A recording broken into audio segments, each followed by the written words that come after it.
Are you in the middle of your hair extension research? Are you about to get hair extensions? Are you thinking maybe you just need more hair and you're doing all these searches and maybe I'm just part of the research and you found that it can be called so many things? I've got lots of different hair here, from things that are called hair extensions, human hair, synthetic hair, wefts, hand-tied, waterfall beaded rose, natural beaded rose, 100% human hair as opposed to what? Animal hair? Horse hair? Beaded. What is beaded? What does that mean? I-tip, keratin strands, individual strands, wefts. Whew.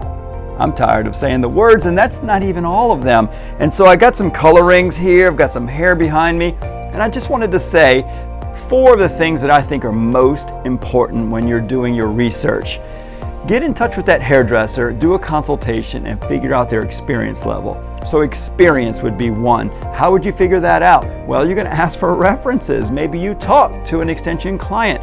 Extensions are for everyone. Hair replacement is for everyone. It's not for a specific group of people or people just with hair problems. You might be able to benefit from any one of these techniques. Don't think you already know about it, that it's only for if I have this challenge. Go into somebody experienced and figure out those references. Talk to a client that's happy about their extensions, and then do extensions cause damage? Well, they don't have to.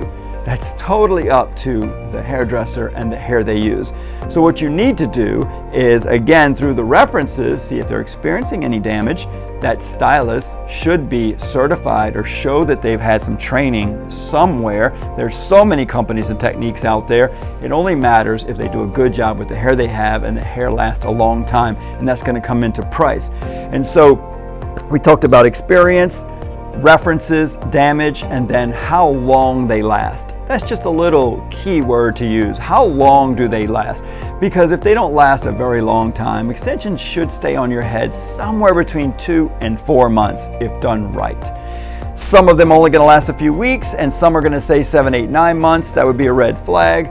But if you're having to go in every 2 or 3 weeks or every month, month and a half, they're probably not doing a good job, because no company designs their hair to stay in for that short of a time. So put some comments down there. I'll help answer your questions if you're in the middle of your research. I could talk about this for days, but I think I'm going to stop there and hope I helped you out a little bit. Bye, guys.